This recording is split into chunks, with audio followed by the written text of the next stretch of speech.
เมืองบะเจียงเจริญสุขจัด3กิจกรรมตอนรับวันสำคัญของผักและของศาสตร์วันที่16กรกฎาคม2026เมืองบะเจียงเจริญสุขได้จัดขึ้น3กิจกรรมเพื่อตอนรับวันสำคัญของผักและของศาสตร์ประกอบมีการออกกำลังกายเพื่อสุขภาพการฟ้อนบัสสลบและพิธีปล่อยปลาจำนวน 10,000 ตัวคืนสู่ธรรมศาสตร์นำพาโดยทานนางวาสนาศิริมาคณะประจำผักแขวงประธานแนวรักษาศาสตร์แขวง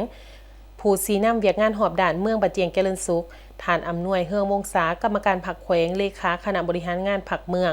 ฐานสุทธะเฮืองซักกุลบุตรห้องเลขาผักเมืองประธานคณะกรรมการปกครองเมือง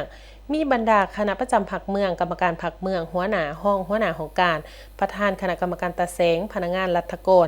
นายและพลทหารนายและพลตำรวจเขาห่วมอย่างพร้อมเพรียง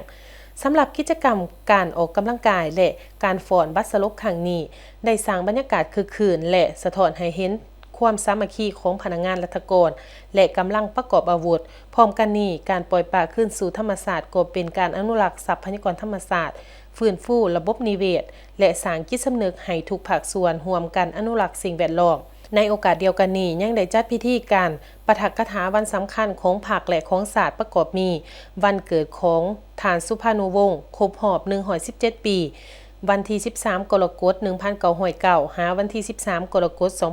2026วันเซ็นสัญญามิตรภาพและการร่วมมือลาวเวียดนามครบรอบ49 ปีวันที่18กรกฎาคม1977หาวันที่18กรกฎาคม2026และวันสร้างต่างซ้ายพัวพันธ์ทางการทูตลาวเวียดนามครบรอบ64 ปีวันที่5กันยายน1962หาวันที่5กันยายน